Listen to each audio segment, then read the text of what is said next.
second row left, Ari. Ari Walsh with the Athletic. Greg, last year you were in a position, you almost became a head coach. I was just wondering, from your standpoint, when they're making a decision to have an interim head coach, you seemed like the logical decision just from the outside. What was your take on the decision making, and you know, did you feel as if this was an opportunity for you to step in here? Well, whenever you have a situation like this, it's very complex. But when you have leaders like Gene Smith and President Drake, they understand this institution better than anyone. They understand what's needed at the time. So what we have done as a staff, I think, is what's special. You know, Ryan is certainly qualified to do this. Kevin Wilson, myself, and the rest of the staff, guys like Larry Johnson, have done this a long time. We all said we have to step it up. You know, we're missing our leader. We're one down right now, and I think the staff has done that. And I think in turn the players have followed our lead. We have some great leadership, and all that combined, I think, is what's going to allow us to be successful. So I'm looking forward to going out and coaching football again in a game. It's been a while. This has certainly been something that, as much as we've worked to stay focused, when it's people you care about, it's hard. Greg, when the stuff was happening in Tennessee, we asked you about that. You said there would be a time to talk about it. I was just wondering, is this the time where you're willing to discuss that and how it went, how it impacted you, and do you feel as if that situation down in Tennessee has impacted your future in any way? Well, certainly things like that are, you know, those are tough to stomach, but now isn't the time to talk about it. There'll be a time, but now's not the time. Young man in the blue, fourth row left. Andy Andrews, Buckeye Grove. Oh, excuse me. How has the scheme changed with Coach Grinch in the secondary? Well, first off, we're really blessed to have him here. He's a tremendous coach. He's a guy that brings great energy to our staff, and he's a man that's led a defense, a very successful defense. So he's a great addition. Excuse me. He certainly brought some fine ideas. You know, when you put a defensive package together, there's a couple things you have to take into account. You have your philosophy as a program, so it has to fit into the philosophy of the program. Then you have to look at your personnel and say, now how can we, with the personnel we have, carry out the vision of the head football coach? And as one side of the ball, that's our job. And Alex has been a huge part of. Every year you recreate it because your personnel changes. Front row right, Bill. Greg, could you kind of go through some of the position battles of defense? Who's going to line up at linebacker? Who's going to be the safety opposite you? Gladly. One of the things about our linebacker group, because you mentioned that first, we feel really fortunate that we have great depth. Now, what's happened in the competition in the spring and then into training camp, the guys that will start the game are going to be Pete Werner, Baron Brown, and Malik Harrison. From there, I think more people will play. Generally, we have not done that, right? We've rotated the defensive line. We haven't done that at the linebacker position. I'm not sure we're going to do that full scale like we do with the D-line every game, but we're going to see more people play. I think two guys that are coming off surgeries, Tuff Borland and Dante Booker, those guys, as they get to be more and more game ready, they're going to need some reps. So it's an interesting situation at that position, but one we're excited about. It's not one, you know, sometimes they say, well, if you don't have your starters, then you don't have starters. I don't agree. I think we have more than 3 starting quality linebackers. So we're going to play the guys that we think. The other thing you do is packages. So you try to utilize the talents of your guys. So we have different packages in different situations of football that will allow certain guys to get on the field. For Warner, what enabled him to become a starter? Well, I'll tell you, he's made quite an ascension, right? You saw him kind of grow up on the special teams last year. And that's, you know, the history and tradition of this program. That's how it's been. Guys have made their name on special teams and then continued that ascension, and he did just that. He had a great spring. He really, really worked hard to change his body, to mature his body, and he's a much bigger man now than he was as a freshman. And I think with every rep he gains valuable experience. He's getting better and better and better. So, you know, his arrow is certainly pointed up. Front row right, Austin. Greg, Austin Moore from Veteran Road. Also, just to stick with those linebackers, when do you all expect Tom Portland to be back? You saw him participate just in those two opening practices. It seemed like he might miss the whole season, but what do you think he might be back now? He may be back this week. You know, it's amazing the way he has rehabbed, the job that our people in the training room, our medical people have handled him, the way Coach Mick has handled him, and more important than any of that is the way that Tuff is such a committed young man to what he's doing. And he's made incredible progress. As a coach and as a father, I kind of am hesitant because that's a serious injury, as you know. But you have to trust the medical people, and if they say he can go, so we'll see. You know, by the end of the week, we'll figure out what he can and can't do, or what he should or shouldn't do. But he's ahead of schedule, well ahead of schedule. Dating back to the spring, you guys said the other safety spot was the biggest concern, maybe on the whole team. Is that still the case for you? Are you uncertain going into week one? As Isaiah claimed that job, where do you sit there opposite Jordan Cole? Well, I think it's been a great competition, which has raised both Isaiah and Joslin's game. They're both going to play. And if you remember last year when we started the season with Jordan and Eric, right?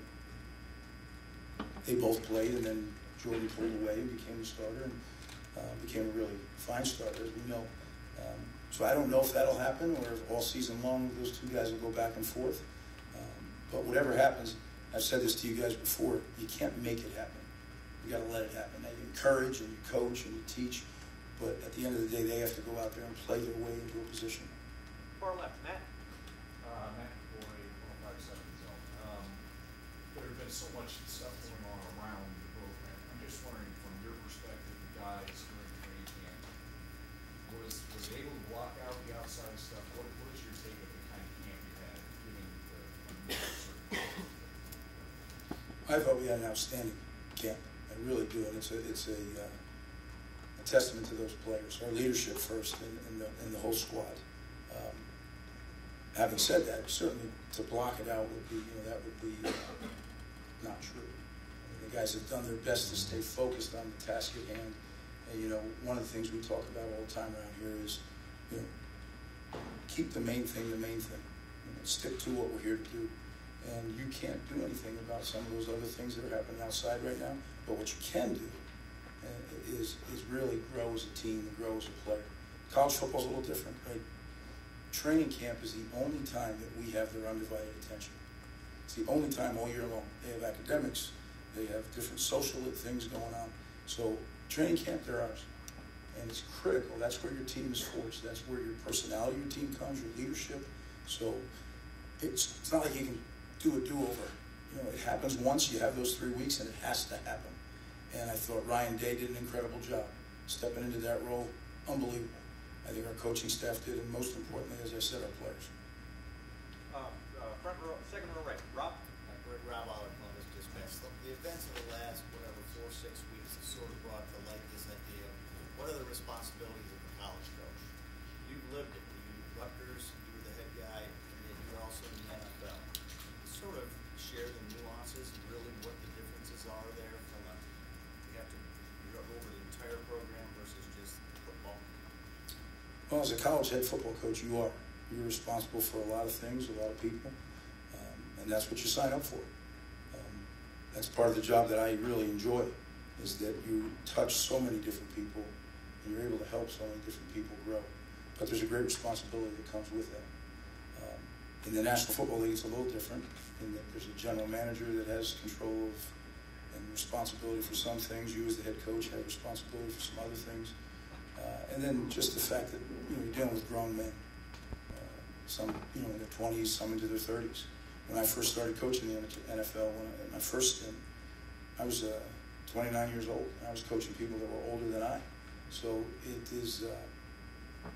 it's definitely different. The relationships you bond in college with the players is different because they're developing as young men, and it's incredible to see when you recruit a guy as a 15 or 16-year-old, and then you see him graduate as a 21, 22-year-old. It's like your own kids. I'm going through that now with my own children. That's the age group that mine are, and you just see it by the day how they change and how they mature, and that's the thing that brought me back to college football, quite frankly, and the part I love most about it. Follow real quick. Which job is most stressful, what I say is, in college football, it's a lifestyle. So if your family had, the NFL is the way I put it to people, 6 months of the year you work a normal job. So you go in, 7:30, 8, and you get home for dinner. College football, that's not the case. College football, your family better be part of it because there's not enough time to do both. There's recruiting, spring football, recruiting weekends. So, I heard Ryan say something about having his son around here. That's what I always tried to do because I know you can't have two things going. You have to make it one. Otherwise, it's hard to do justice to either. Second row left, Lori. Coach Urban always kind of downplayed his role in the defense. So, are you guys, how are defensively feeling his absence, if at all? Well, I think first of all, Coach kind of does that to be humble. He's involved in every facet of this program. But I think defensively probably less than offensively because that's where his specialty is. I think the biggest thing he misses is leadership, the inspiration, the things he provides, not only the players but the coaches. And I always felt one of my biggest jobs as a head coach was to coach the coaches, because then that is exponential. That can spread throughout the team. Coach the coaches and really help the leaders lead, and that leaders meaning the players. Ryan was very complimentary to the assistance you've given him. What do you feel like is the most valuable thing and the most valuable insight maybe that you've been able to provide him throughout this whole thing?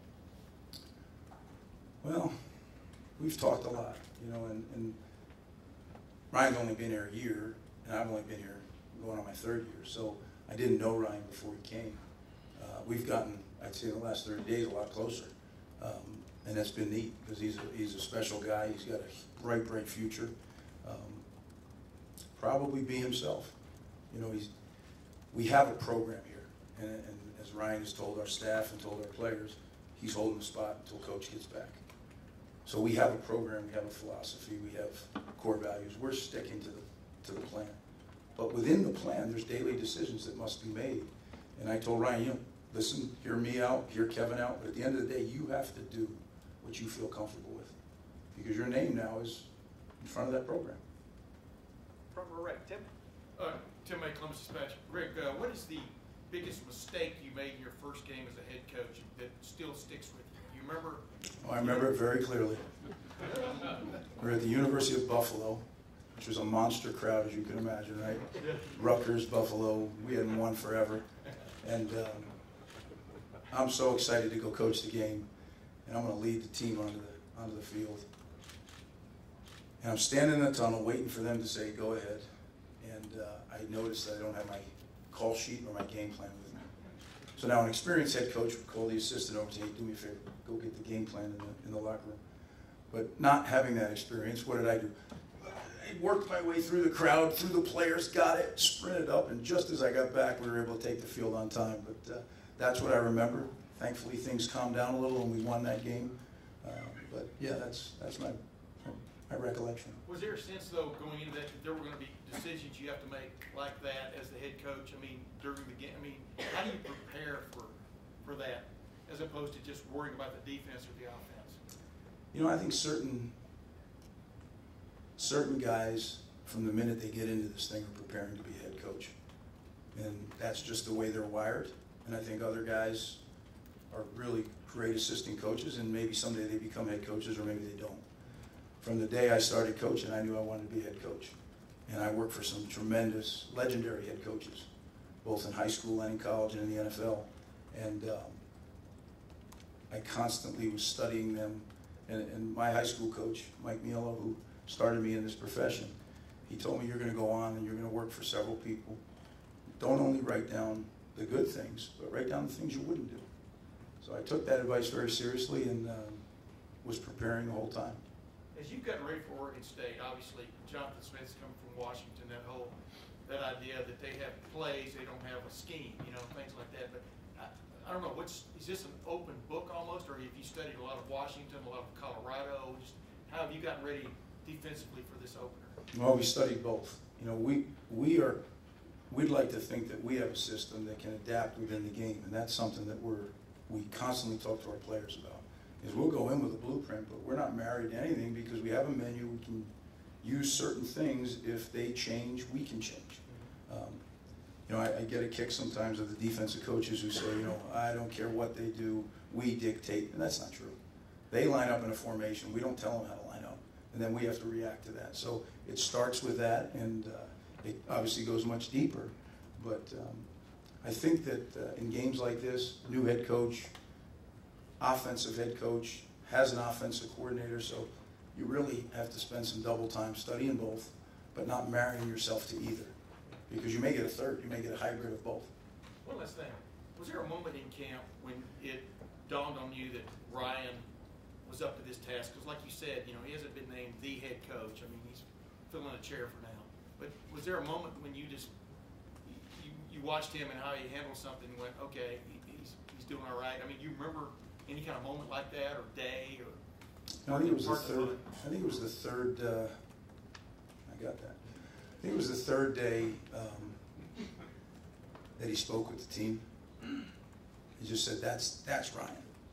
The first 2 days he was trying to do the organizational, perfunctory things, and then when he spoke to the team, he spoke from his heart that third day. And from there on, it's been. That's the way he's been running the football team. And I'd be remiss. I'm so impressed just working underneath and observing him and trying to help him, that he's got the it. When you work on the other side of the ball, you really don't get to sit in the room with him very much and game plan and do all that stuff. So our relationship was more friends than professional, because we don't do a lot together professionally.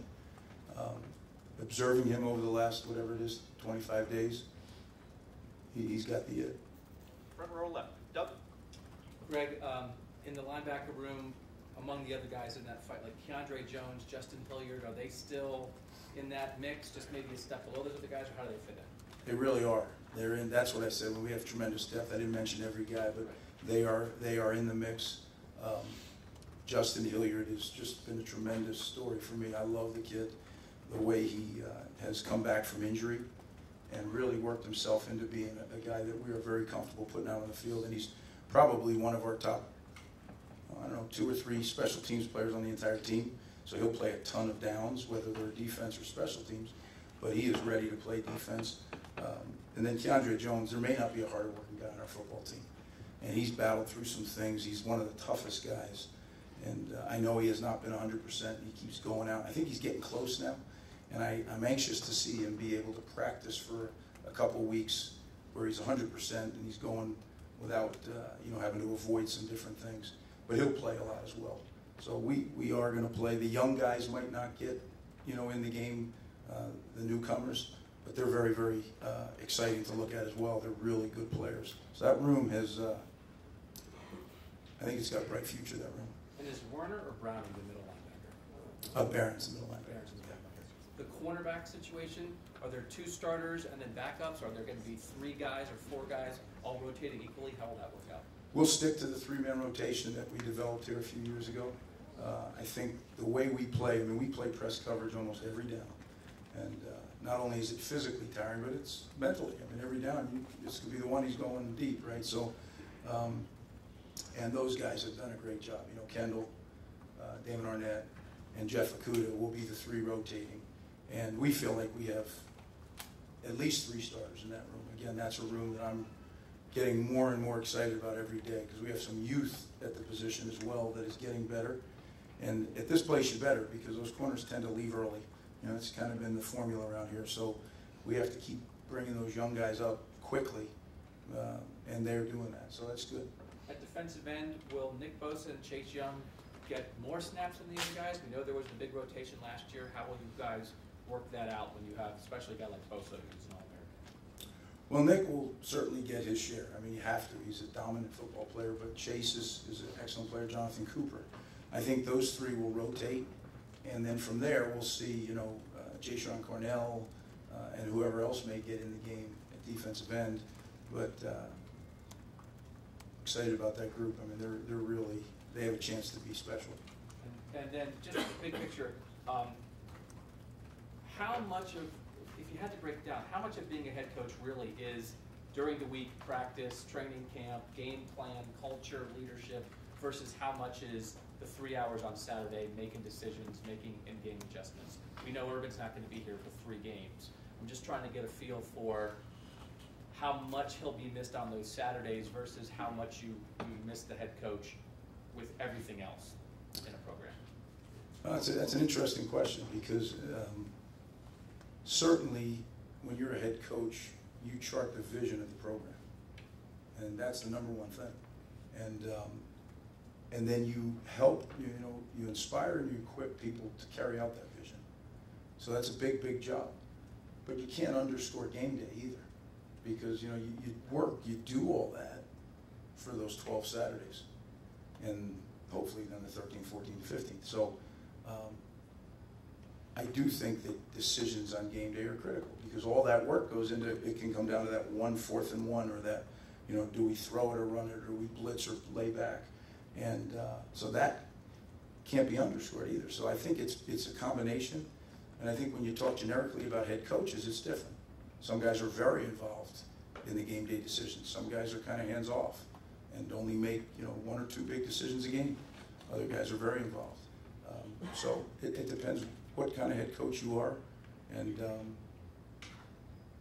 we'll miss him in both. Which was Urban? He's not. He lets people do their job, but he has an opinion and he discusses it with it. I think he's very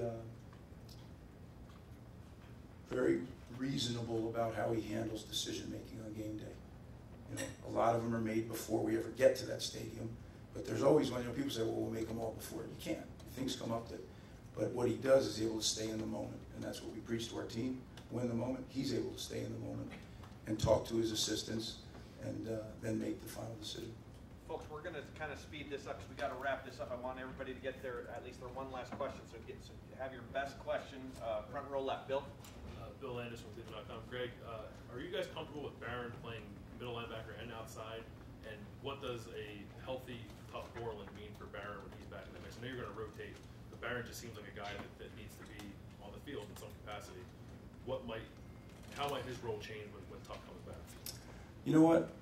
We're not going to deal with that right now. I think we got to just make sure that Barron's ready to go at the middle to this week. Barron's a talented guy. He can play any of the 3, but it's not as easy as just jump over there and play. There's different jobs, assignments, rules. So what we've done though is we've trained him in both positions at different times.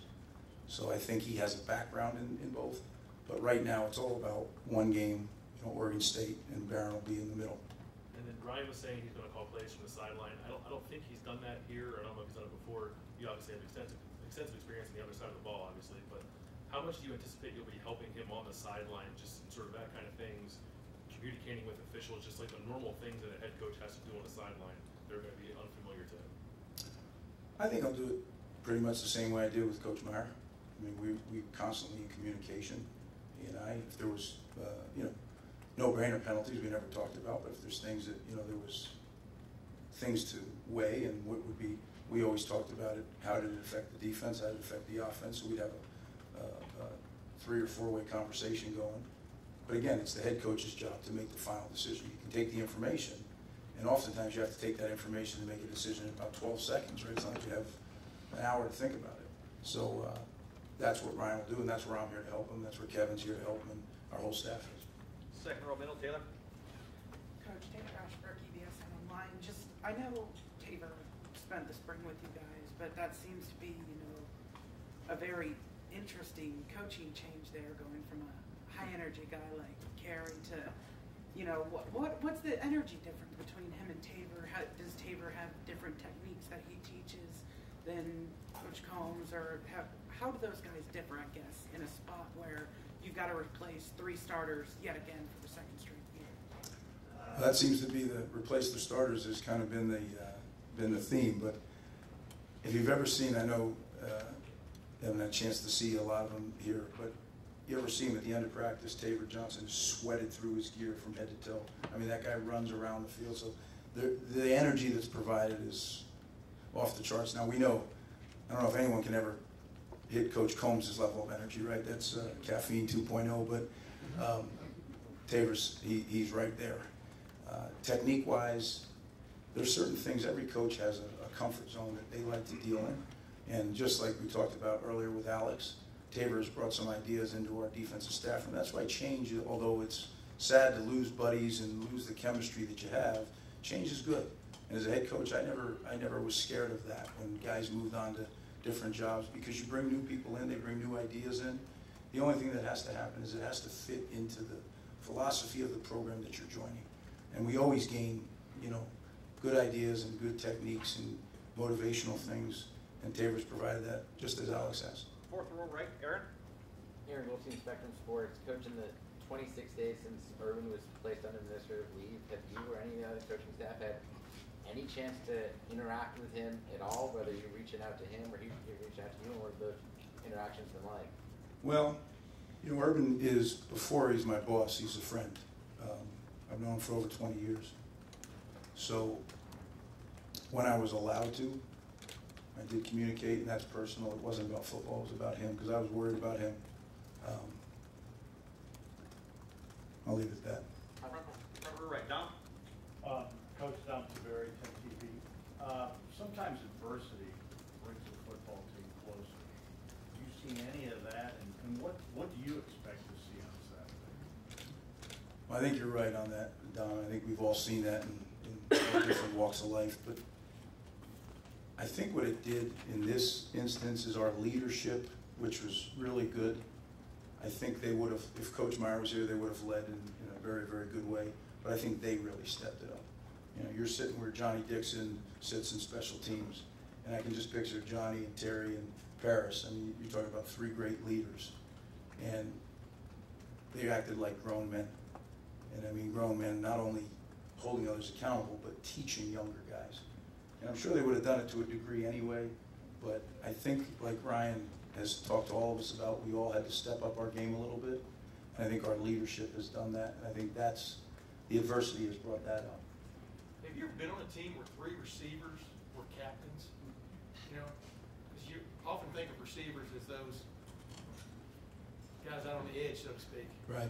No, I've never been. You're right. It's, oftentimes the further you get away from the ball, you're right. They're on the edge is a good way to put it. They're out there. I don't know if you meant it that way, but they are. They're out there on the edge.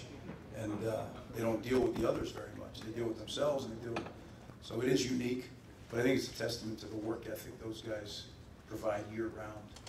You talk to Nick, they're unbelievable the way they train, the way they carry themselves, and well-deserved. I think our captains really are, we have 7 great captains. I think we have, that's not the end of the leadership on this team. We have a lot of other guys that are good leaders as well.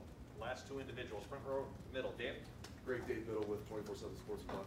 Just for some quick clarity on Tough Borland's injury, it was a torn Achilles, is that correct, in the spring? And go ahead. I don't know if we do that here. I've been different places where I am allowed to say it, I'm not allowed to say it, so. It's a lower ankle injury, but whatever was reported back in the spring, we'll go with that. Okay. Yeah. Well, Urban called it an Achilles injury. I didn't know if it was a torn Achilles. But, okay. But you said it was a tough injury. You expect to have him back, you said maybe as early as this week or maybe sometime this month? Yeah, as early as this week. Yeah, I think one of the hardest things is going to be to hold him back. If you know Tough at all, he is a laser-focused guy, and he's put that laser focus on his recovery and getting ready to play. We're going to be smart, though. And final question, back row, middle, Steve? Yeah, Coach, the change in the freshman rule to allow the guys to play up to 4 games and still keep their red shirt, how much does that kind of factor into your thinking going into these first couple of games? And if you can, on your side of the ball, do you have 3, 4, 5 freshmen who you are pretty positive are going to play in this game? True freshmen. Well, I think that the rule you're mentioning, I don't know if everybody's aware, you can play in 4 games at any time in the season and still maintain your eligibility to have another year. And that's a huge change. And I think there's a lot of strategic thinking that should go into it. I'm not sure everywhere that's happening, but it is here. Because what happens oftentimes at the end of the year is you get into a situation, game 8, 9, 10, or 11, 12, 13, or 14, 15, where you could really use guys, number one, from a health standpoint, and number two, they're a totally different player than when they showed up in June as a freshman.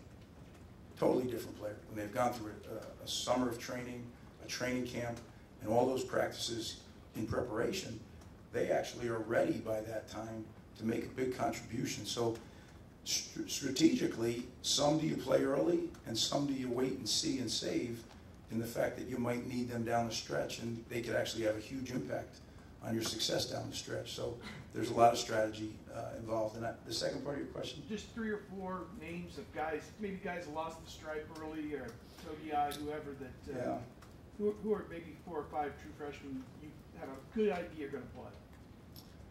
Well, I think that I always hate to do that. You know, and I know some coaches do that. Gets everybody's hope. I think there's so much pressure on freshmen already, and at a place like Ohio State, there's even more pressure because these are 4- and 5-star players that everybody expects them to instantly be great players, and it's not that easy all the time. But you will see some freshmen out there playing on special teams. You'll also see some that are getting rolled in on the defensive line. I think there's some guys, Tariq Smith, Tyler Friday could see some time in there. Tommy Togiai could see some time. I hate to leave anybody, you know, they could.